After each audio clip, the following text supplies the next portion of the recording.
Well, I cannot do that. And for those of you who got to hear Eric preach last week in French and have that translated to English, I hate to disappoint you. I'm only going to be preaching in one language tonight. But I think that means I get to preach twice as long, so that's okay. Some of you might have heard Andrew mention earlier that last week I was out of town with several members of our community here. We just got back from this youth group trip on Thursday night, and it's a pretty new tradition that we just started last summer with the graduating class, but this is a new tradition where we invite the graduating high school seniors from the church youth group on a trip before they go off to their next chapter, whatever that may be. And the bridge was well represented, as Andrew said. Virginia Dinker was brave enough to go as an adult chaperone on the trip, and then Caroline and Ashley joined 4 other graduates from the youth group. And the catch to this trip was that it was a mystery. And so all they knew, all their parents knew, was that they had to bring a passport and show up at the church bus last Friday night. And so we had some very trusting parents. It turned out okay. We did bring back everyone. Very proud of that. We loaded up a bus. We traveled to New Orleans. And finally, when we got there, we revealed to the graduates, as we were leaving the country, that we were getting on a cruise ship to go to Mexico. So we had this really great trip. I think the thing that I love about it is it's a chance for us to really celebrate and honor the seniors as they go off, and just to remind them of the experience that they've had growing up in this church, and that they have a faith community that will last with them well into the next chapter of their lives.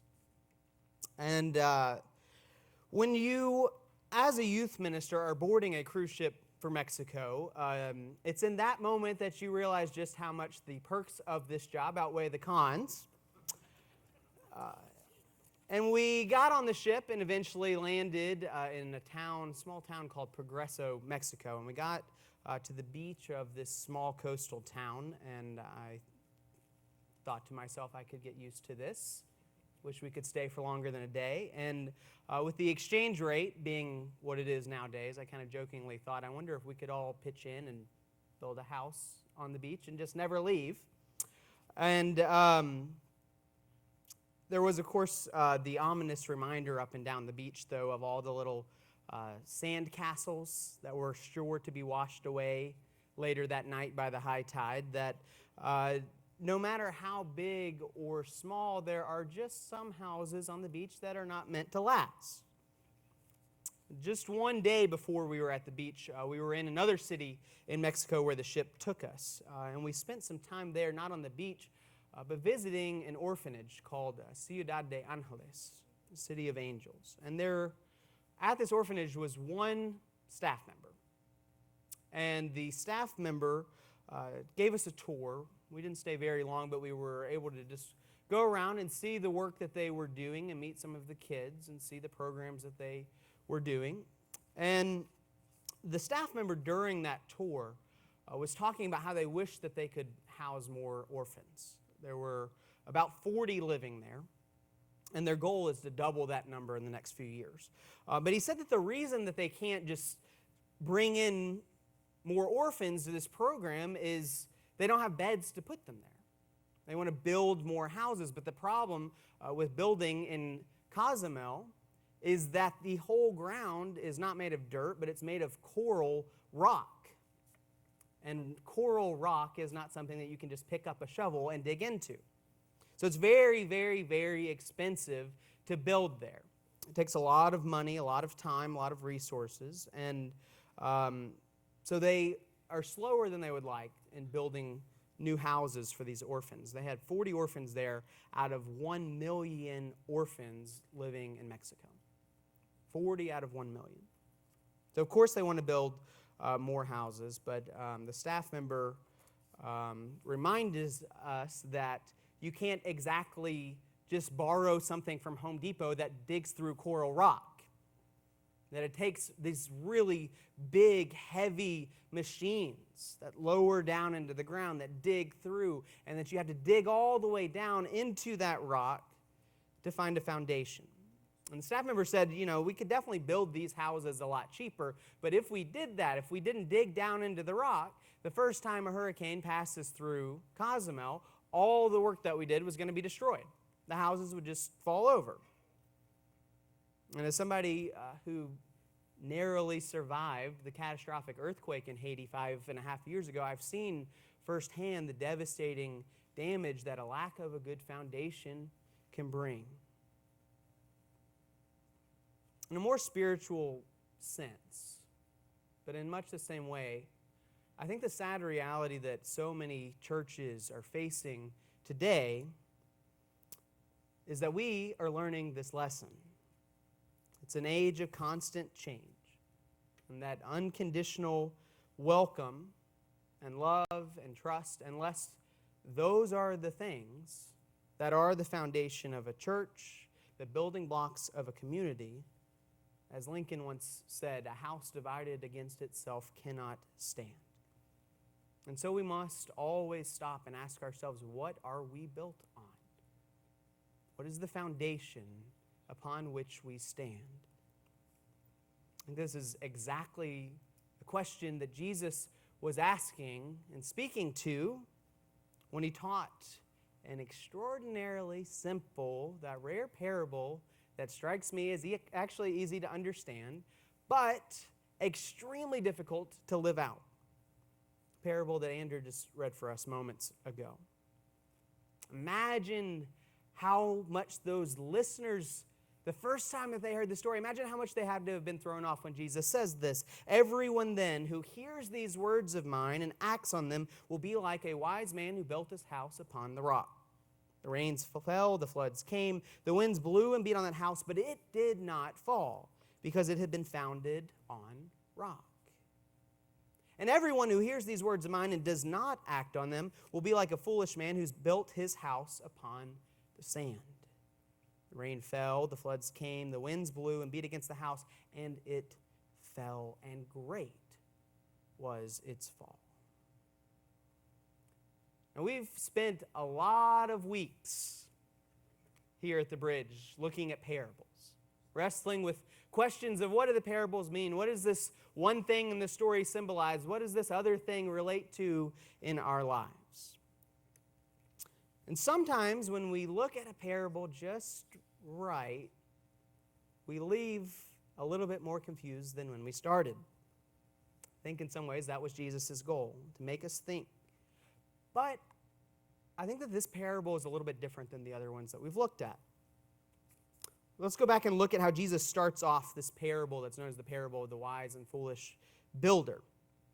Jesus says, everyone who hears these words of mine, the words just jump out at us. Everyone who hears these words makes me want to listen. What words? Tell me what I need to know, Jesus. What's next? Pay extra close attention when you're reading through. But that's actually not what's happening.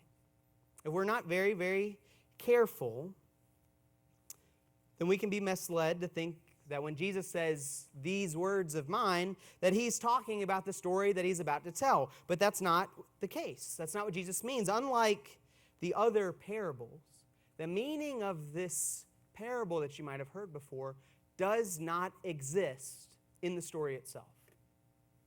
This is not a parable that has its own meaning. So don't get too busy guessing what the sand in your life is, or what the rock in your life is, or what kind of house you want to build. Don't go down that road for too long. Because when Jesus starts the story by saying, these words of mine, he's not talking about the words that are going to follow. He's talking about the words that he just said right before this story.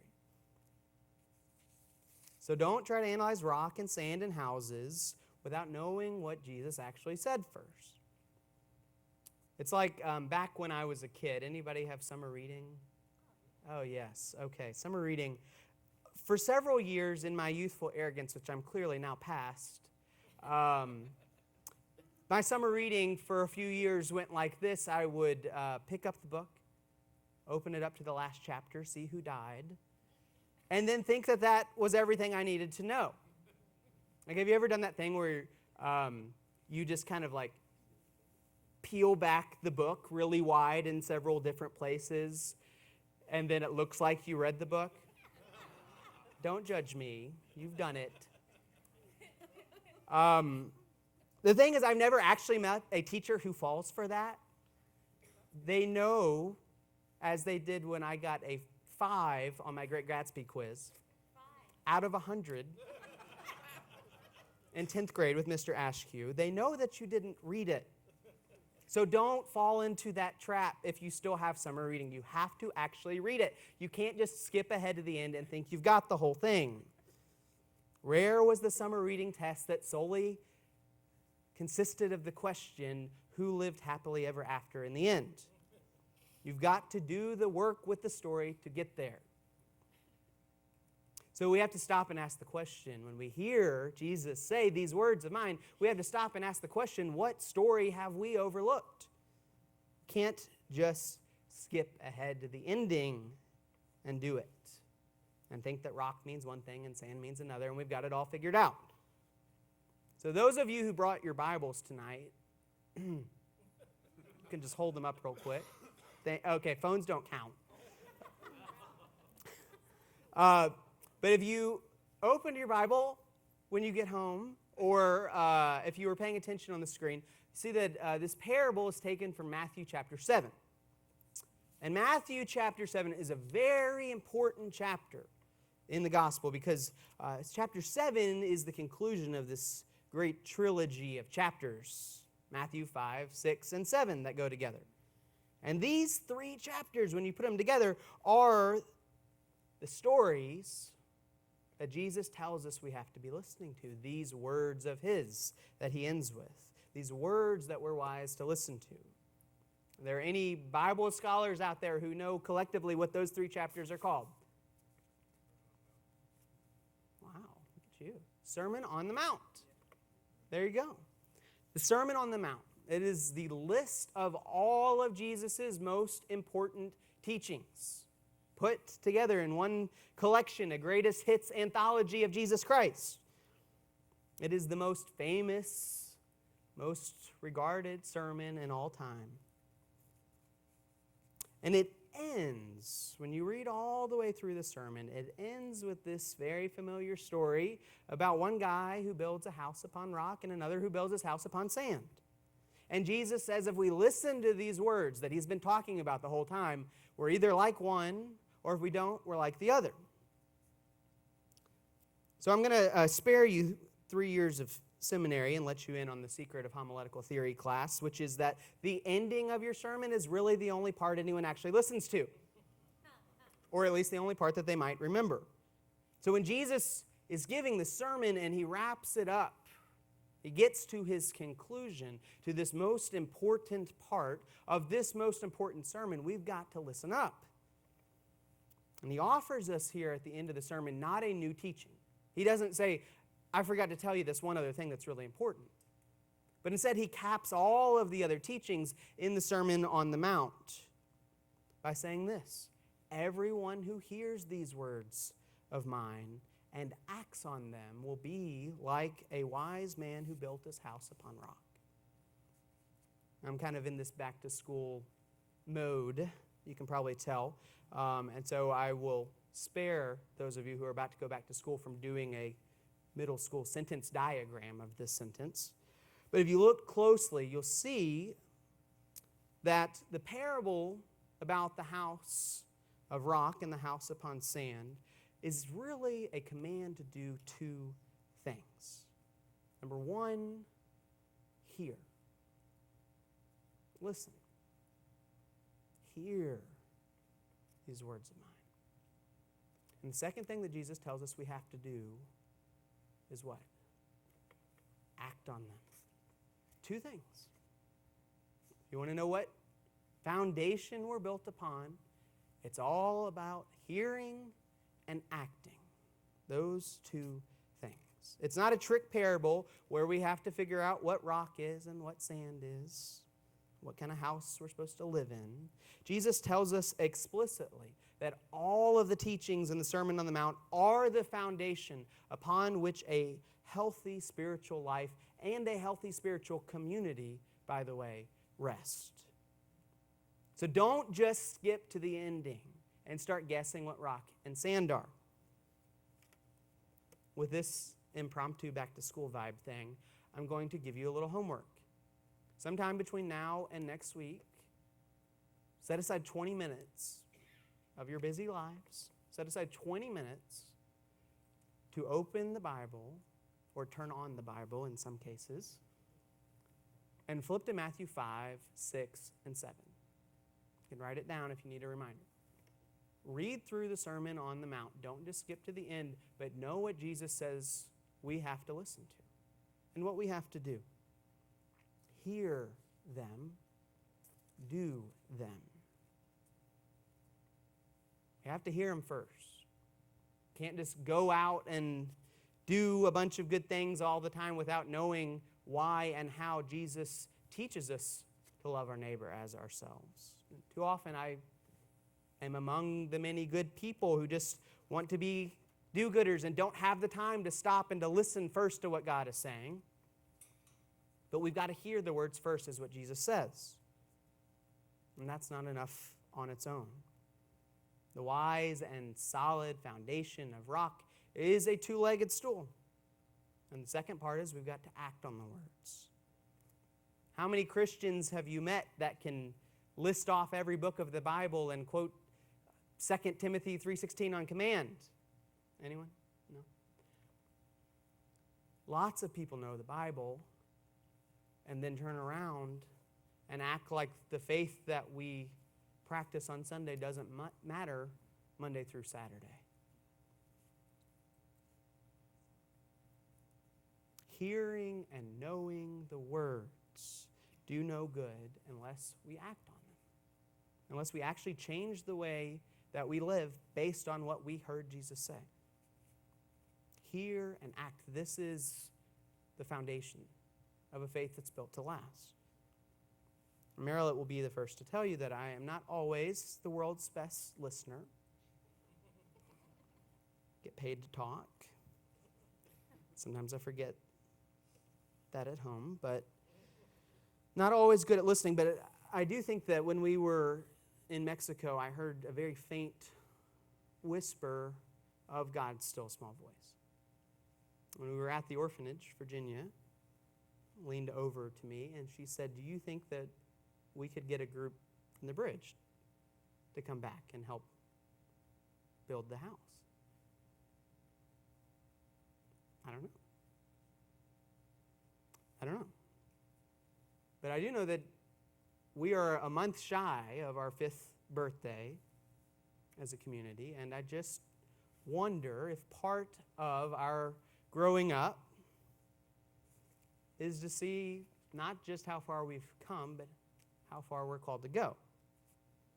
And I'm curious if we start planning right here tonight after the service, some point in the next year, to go back, to go and build more beds, build more rooms, paint more houses. Sometime in the next year, be the bearers of supplies and resources. I don't know if that's possible. And the great thing about being in a community is that people will let you know if you are mishearing and misacting. And so I don't know. But I wonder. And I wonder if you hear what I hear, if you hear what Virginia hears. And I know that some of us are called to go and travel places, to Africa, to General Assembly, to Nashville, to Mexico, around the world, at home. Some of us are called to travel to places in person. Some of us are called to travel to places in spirit. But I do think that all of us, no matter what our gifts are, no matter what we're called to do, all of us together are on some kind of journey. It's a journey that calls us to hear and calls us to act. And I know that we cannot fix the world. I think it's only really an act of arrogance that can say we've got all the right answers and it's our job to export those everywhere else. But I do think that part of hearing and part of acting is asking the question, where is there need in the world? And how can I be a part of it? And so maybe that looks to you like asking Virginia after the service about going on a trip. Maybe that looks to you about talking to somebody in your office or at your school tomorrow to say, what can we do differently here? Whatever that looks like, I want all of us to ask the question, how much do we listen? And how much does that cause us to act? Because I think really the test for me of are we built on a house of rock or a house of sand is if we think we've got it all figured out, if we think we already have all the right answers, that we're already doing all of the right things, then chances are that house is not on rock.